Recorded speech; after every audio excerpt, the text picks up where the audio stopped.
The next morning our guide was so ill, and his limbs swelled so much with the rankling of his 2 wounds, that he could go no farther. So we were obliged to take a new guide here, and go to Toulouse, where we found a warm climate, a fruitful, pleasant country, and no snow, no wolves, nor anything like them. But when we told our story at Toulouse, they told us it was nothing but what was ordinary in the great forest at the foot of the mountains, especially when the snow lay on the ground. But they inquired much what kind of guide we had got who would venture to bring us that way in such a severe season, and told us it was surprising we were not all devoured. When we told them how we placed ourselves and the horses in the middle, they blamed us exceedingly, and told us it was 50 to 1 but we had been all destroyed, for it was the sight of the horses which made the wolves so furious, seeing their prey, and that at other times they were really afraid of a gun; but being excessively hungry, and raging on that account, the eagerness to come at the horses had made them senseless of danger, and that if we had not by the continual fire, and at last by the stratagem of the train of powder, mastered them,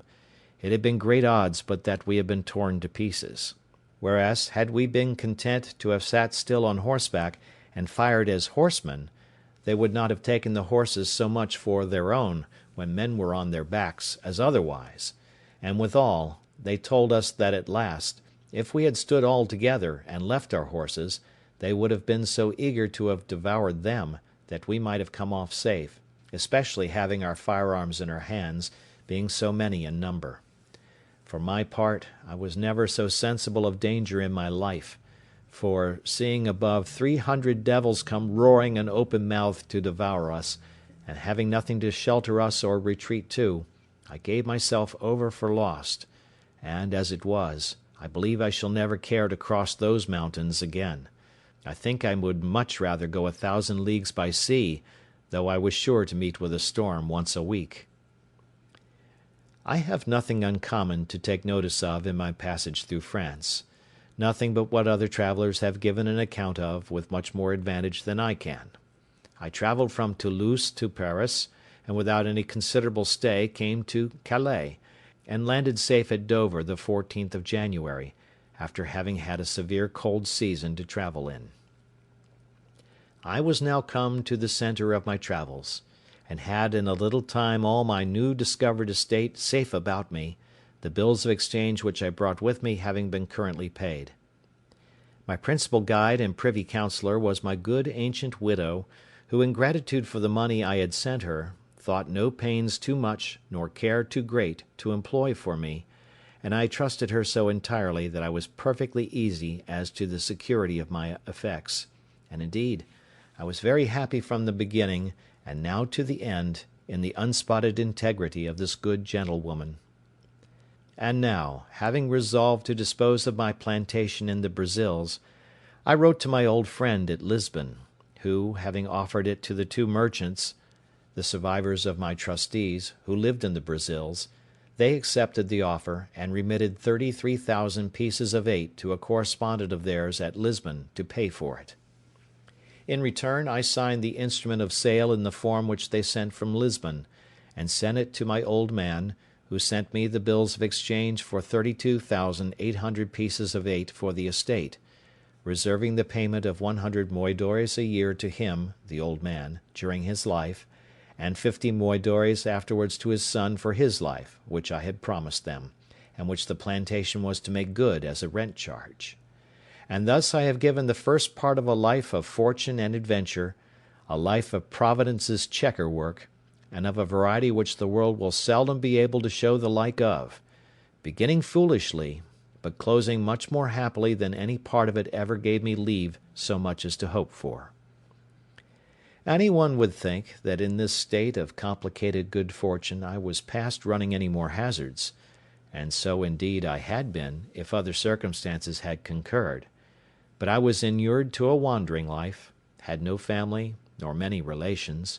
nor, however rich, had I contracted fresh acquaintance; and though I had sold my estate in the Brazils, yet I could not keep that country out of my head, and had a great mind to be upon the wing again, especially I could not resist the strong inclination I had to see my island, and to know if the poor Spaniards were in being there. My true friend, the widow, earnestly dissuaded me from it, and so far prevailed with me that for almost 7 years she prevented my running abroad, during which time I took my 2 nephews, the children of one of my brothers, into my care. The eldest, having something of his own, I bred up as a gentleman, and gave him a settlement of some addition to his estate after my decease. The other I placed with the captain of a ship, and after 5 years, finding him a sensible, bold, enterprising young fellow, I put him into a good ship, and sent him to sea, and this young fellow afterwards drew me in, as old as I was, to further adventures myself. In the meantime, I in part settled myself here, for first of all, I married, and that not either to my disadvantage or dissatisfaction, and had 3 children, 2 sons and 1 daughter, but my wife dying, and my nephew coming home with good success from a voyage to Spain, my inclination to go abroad and his importunity prevailed, and engaged me to go in his ship as a private trader to the East Indies. This was in the year 1694. In this voyage I visited my new colony in the island, saw my successors the Spaniards, had the old story of their lives and of the villains I left there, how at first they insulted the poor Spaniards, how they afterwards agreed, disagreed, united, separated,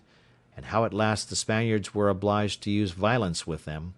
how they were subjected to the Spaniards, how honestly the Spaniards used them, a history, if it were entered into, as full of variety and wonderful accidents as my own part, particularly, also, as to their battles with the Caribbeans, who landed several times upon the island, and as to the improvement they made upon the island itself, and how 5 of them made an attempt upon the mainland, and brought away 11 men and 5 women prisoners, by which, at my coming, I found about 20 young children on the island.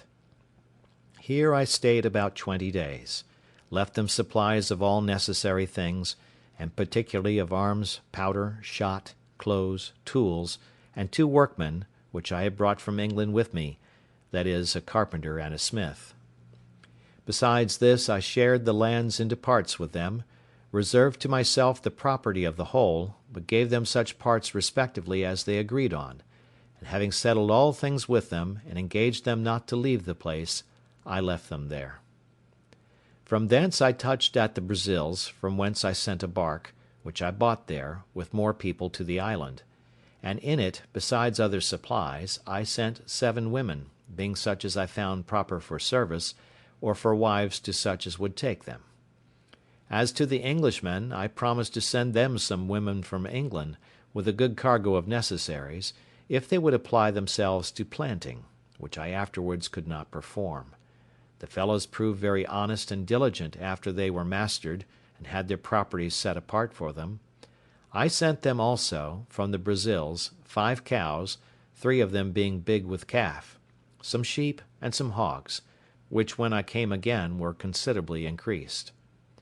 But all these things, with an account how 300 Caribbees came and invaded them, and ruined their plantations, and how they fought with that whole number twice, and were at first defeated, and one of them killed,